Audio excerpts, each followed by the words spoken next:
San Francisco officials ordering a curfew on shops selling tobacco and liquor in the city's historic Tenderloin district, all in an effort to curb late-night crime.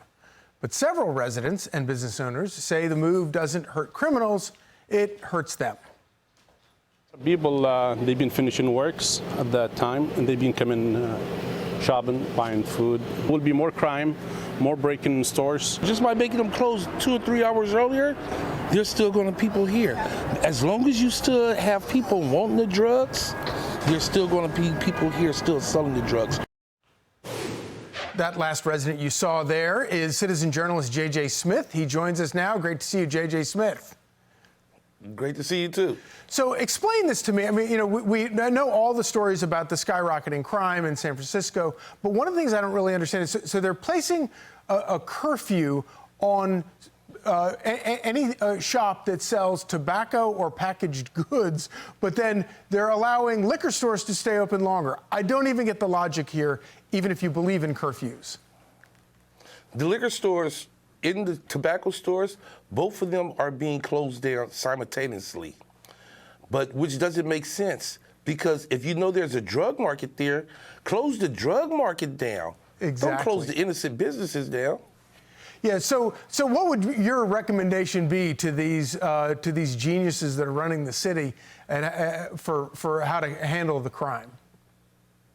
Keep putting the footwork in, because they have been making accomplishments in reducing some of the drug activities out there. They need to keep putting in the legwork and keep on doing it. But when you shutting down these stores late at night, those stores, some of them are illegal, some of them are not.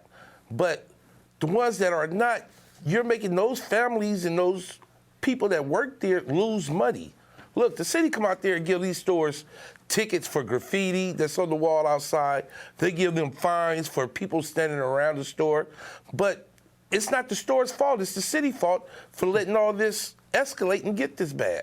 Well, JJ, you're not alone. A lot of your fellow residents, as you know, share your thoughts about all this. Listen to this montage here. Oh, okay, I think we already played it here. But, you know, obviously the solution here would be to actually arrest the drug dealers as well. Correct. And Correct. there's...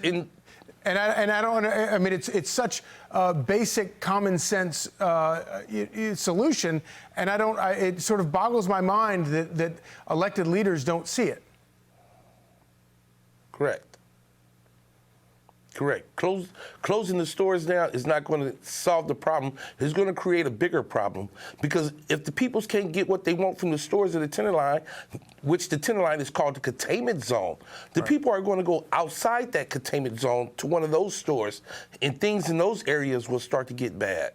And then you wind up punishing people who are trying to make a living, and the citizens who are just trying to live their lives. JJ, stay safe out there, and thank you very much for joining us.